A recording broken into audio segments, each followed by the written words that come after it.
बे समनि मोनसे गिदिर खौरां भारत आरो पाकिस्ताननि गेजेराव मोनसे दावहा सोलिबाय थानाय समावनो मोनसे दावबायारिफोरनि थाखाय मोनसे दुखुनांथाव खौरां बे समाव गासै 27टा बिरखं गाथोनखौ अरायथा नङै समसिम थामहिनबा 10 मेसिम बे समाव अरायथा नङै बन्द फोसावदों थारैनो मख'नांगोन जाय बिथांमोना गुबुन गुबुन जायगाफोराव दावबायनो थाखाय थामहिनबा हान्थिनो थाखाय नाजादों बिथांमोननि थाखाय मोनसे दुखुनांथाव खौराङा बेनो जि बे समाव गासै 27टा बिरखं गाथोनखौ बे समाव बन्द खालामनाय जादों 10 मेसिम अरायथा नङै बन्द थागोन बे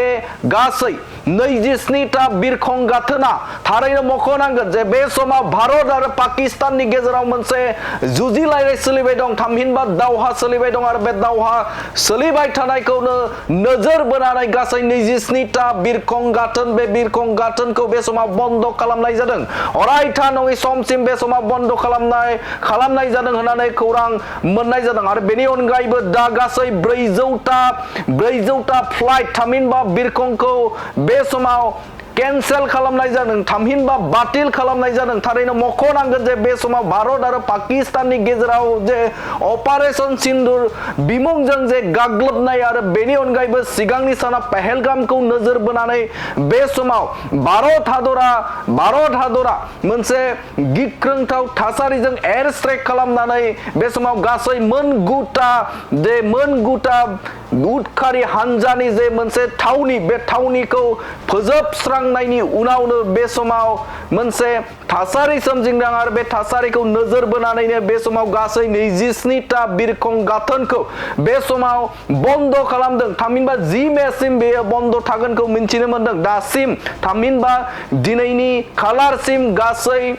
400टा बिरखंखौ बे समाव कैंसेल खालामदों होननानै मोनथिनो मोनदों थारैनो मख'नांगोन नोंथांमोननो फारि फारि फोरमायगोन जे बबे बिरखं गाथोनखौ बे समाव बन्द खालामदों सोरखारा थामहिनबा बे समाव फोसावथाय होदों बे फोसावथायनि मुं फारिखौ नोंथांमोननि गेजेराव बड'लेण्ड बुब्लिनि गेजेरजों होनो थाखाय आखायाव लादों बबे बिरखं गाथोना बे समाव अपारेशन सिंदूरनि उनावनो बे समाव सांग्रांथि होदों आरो गुबुन जायगाफोराव आसामावबो हादर नाङैनो मोनसे मक ड्रिल होनाय हाबाफारियाबो बे समाव सोलिबाय थादों आरो बे सोलिबाय थानाय समावनो बे समाव बिरखं गाथोन जाय बिथांमोना बिरखं गाथोनजों गुबुन जायगाफोराव दावबायनो सानदों बे दावबायनो साननाय सुबुंफोरनि थाखाय मोनसे दुखुनांथाव खौरां बे समाव 27टा बिरखं गाथोनखौ बे समाव बन्द फोसावदों भारत सरकारा थामहिनबा हादरनिफ्रायनो आरो बेनि अनगायै नोंथांमोननो फोरमायनो थाखाय बा नोंथांमोननो फोरमायगोन जे गासै 400टा बिरखंखौ बे समाव कैंसेल खालामनाय जादों बे बिरखं गाथोनखौ नोंथांमोननि गेजेराव होनो थाखाय आखायाव लादों मोनसे गोनांथार रैखाथिनि थाखाय बे समाव बे बिरखं गाथोनफोरखौ गासै 27टा बिरखं गाथोनखौ बे समाव बन्द खालामनाय जादों 10 मेसिम बे बन्दआ थागोन बे मुं फारिखौ नोंथांमोननि गेजेराव होनो थाखाय आखायाव लादों श्रीनगर जम्मू लेह चंडीगढ़ अमृतसर लुधियाना पाटियाला बठिंडा हल्द्वारा पठानकोट भुंटार शिमला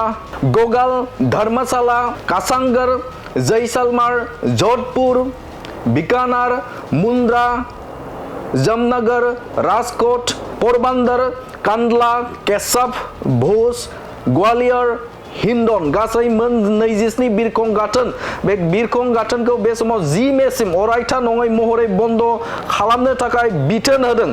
बे समाव फिन आरोबाव बुंफिनदों श्रीनगर जम्मू लेह चंडीगढ़ अमृतसर लुधियाना पाटियाला बठिंडा हल्द्वारा पठानकोट भुंटार शिमला गगल धर्मशाला किशनगढ़ जैसलमेर जोधपुर बीकानेर मुंद्रा जामनगर राजकोट पोरबंदर